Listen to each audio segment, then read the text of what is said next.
বাজার করতে গিয়ে সাপের খাবারে পরিণত হলেন ইন্দোনেশিয়ার ফরিদা নামের এক মহিলা। গত বৃহস্পতিবার তিনি একা জঙ্গলের মধ্য দিয়ে বাজারে যাচ্ছিলেন এবং এরপর নিখোঁজ হয়ে যান। তার স্বামী তাকে খুঁজে না পেয়ে চারিদিক হয়ে খুঁজতে থাকেন, কিন্তু তাকে খুঁজে পাওয়া যাচ্ছিল না।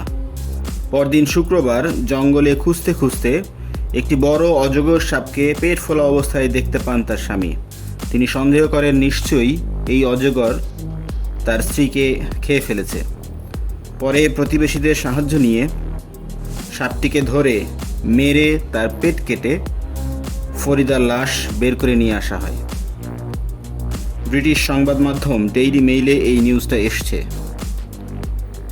ফরিদার স্বামী অত্যন্ত আক্ষেপ করে বলেন, আমি আমার স্ত্রীকে একা একা বাজারে যেতে দিয়েছি। এটা আমার সারা জীবনের আক্ষেপ হয়ে থাকবে। আমি যদি তার সাথে থাকতাম তাহলে হয়তো এই ঘটনাটা ঘটতো না, আমার স্ত্রী বেঁচে থাকতো। এই যন্ত্রণা আমাকে সারা জীবন বয়ে বেড়াতে হবে। খুবই দুঃখজনক ঘটনা।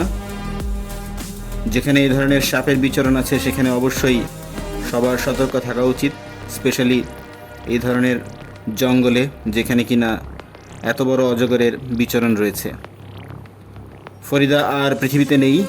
আমরা ফরিদার বিদেহী আত্মার শান্তি কামনা করছি এবং এই ধরনের বিপদ থেকে ওই এলাকার ওই অঞ্চলের লোকজন যেন নিরাপদে থাকতে পারে সেই আশা করছি।